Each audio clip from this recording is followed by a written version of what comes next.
I have my own name tag. Everybody else up here has one. You think they could, spend an extra nickel for the money guy? And this is the part where Tim gets nervous, where I go off a little bit. I just want to come back to something Tim said a little bit ago about tax caps. When you think about it, school votes, voting for dollars spent in your local community.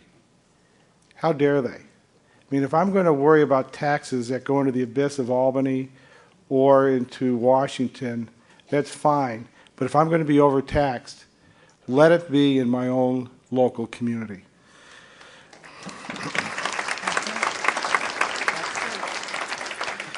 Florence, I will try to be expeditious, as you said we would be. My name is Mike Masse. I'm the association's treasurer and a member of the Fayetteville Manlius Board of Education. One of my duties as your elected fiscal officer is to report to you annually on financial matters of the New York State School Boards Association. And I'd like to tell you, Tim, that up until last night we were doing just fine. Who would have bet our fund balance against the Yankees?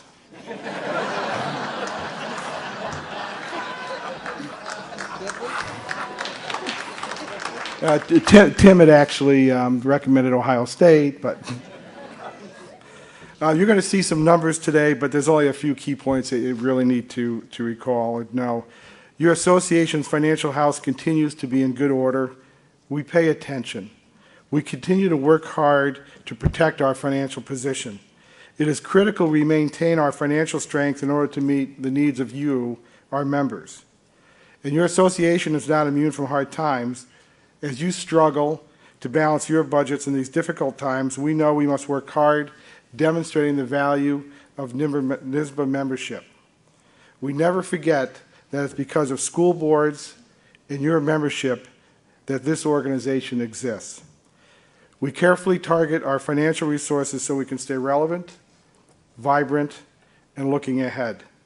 We invest in new programs to keep pace with the many challenges you face as leaders of your school districts. As an example, we have enhanced our ability to offer timely information, as Tim said, using web-based technology. Since the inception of NYSSBA Mailbag last year, we have produced 45 of these videotaped Q&A sessions that are now archived and available to our membership 24/7. I encourage you to take advantage of this technology. You also may have participated in our new webinar offerings, which were launched towards the end of 2009. During 2010, we produced on average 2 webinars a month. Our attendance figures continue to grow as this convenient, efficient delivery channel takes hold, complementing our on-site training programs. In these fast-paced times, state-of-the-art webinars are a way to reach out to more members, save time and money, and still deliver top-notch training and information to you, our members. And let me repeat, the use of webinars saves time and money for you, our members. Now let me focus, if I might, on my role as of the New York State Treasurer, New York State NYSSBA Treasurer. The role of the Treasurer is to work hand in glove with our internal association's financial staff. Though a solid and good working relationship, it is also fair to say that one of my roles is to test assumptions. And we learn much from each other. Generally, I would define that as I'm kind of the pain in the tuchus whenever they put numbers together. Keep an eye on them. Rita Lashway and Bob Schneider have been our financial professionals for over a decade. And let me pause here and just tell you they're a great team, and I'd like to offer them a round of applause.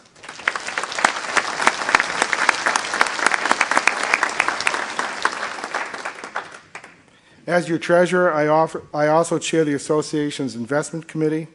The committee includes members of the NYSSBA board of directors and several of your colleagues who are appointed by the president because of their expertise in these matters. We also work with an independent professional firm that helps us manage our investment funds.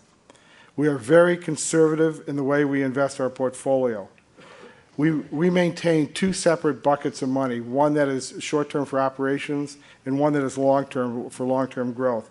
To understand our philosophy, I'd ask you to just think of 50-50-50. At the beginning of the year, when you take a look at our financial statement, about 50% of our beginning cash balance each year is needed for operations for that coming year. These funds are always invested in cash and cash equivalents to avoid principal risk. The other 50%, the other bucket, is our cash position, represents our long-term financial reserves, which is really an acceptable level for organizations such as ours. Of this bucket, this latter half, approximately 50% of these funds are invested in fixed income securities and cash equivalents, and 50% is available to be invested in equity securities.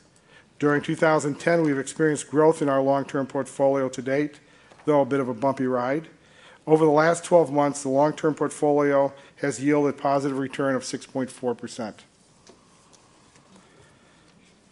We need to continue to grow our portfolio to balance the long-term needs in order to invest in and develop high-quality services you have come to expect, and also to help us through tough times. Maintaining a strong reserve is crucial, and later on when you vote on the dues freeze proposal, keep in mind that it's our financial health in part that is part because of this reserve fund that is allowing us to go forward with this vote. And another asset that gives us great comfort is your association's building located in Latham.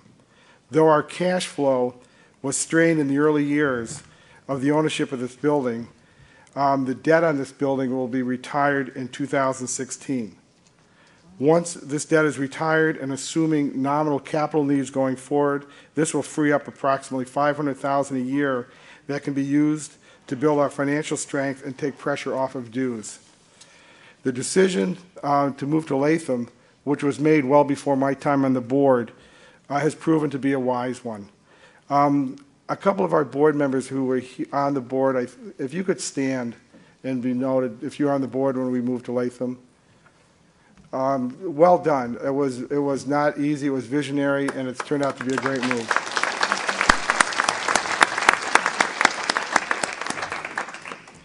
Okay, moving to the audit. As is required by the association's bylaws, our financial statements are audited annually by a certified public accounting firm. Our firm is Marvin & Company, PC, CPAs, and they've given us a clean audit with an unqualified opinion. The management letter continues to demonstrate that we have strong internal controls with the necessary financial checks and balances that we keep in place. The association's financial statements are published for your review each May in our on-board newspaper. I will offer a couple comments as these slides come up. On the asset side, you can see at the beginning of the year that cash position I talked about in the building. And if we go to liabilities, there will be a test later, so I hope you took notes. The two large liabilities are the mortgage notes on the Latham headquarters. One is a fixed rate note and the other is a floating rate note. Although the current interest rate environment has negatively impacted our return on cash positions, over the last couple of years it has helped keep our expense down on the debt side with the interest rate low on that floating rate loan. And as I mentioned above, we are 2/3 of our way through the payback period on these notes and expect to be free and clear of these mortgage notes in 2016. Relative to income and expense, membership dues represent our greatest revenue source. The current dues table, which was approved by this governing body in 2005, has run its course. A dues task force committee was convened by the NYSSBA Board of Directors in early 2010 with an objective of bringing a proposed change in the due structure to you here today for a vote. Every region of the state was represented on this task force. You will hear from the chair of that committee in the next few minutes. The dues task force reviewed our long-range financial plan, which helped them to determine that a 2-year dues freeze was in fact feasible. This convention is another key source of income, and we appreciate your attendance here today. This will be our last of 5 years here in New York City, and it's been a great run. let me pause here and make comment to Tim and his colleagues who really had the vision a number of years ago to push for a New York venue. And Tim, it's turned out to be a great ride. Thank you very much.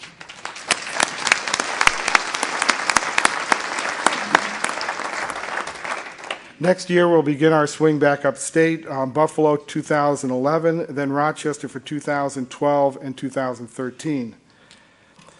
Another part of our revenue source is our fee-based member services. When you choose us to meet your training or consulting needs, you are choosing the best. A long-term goal of the association continues to be growing non-dues revenue to take pressure off of dues.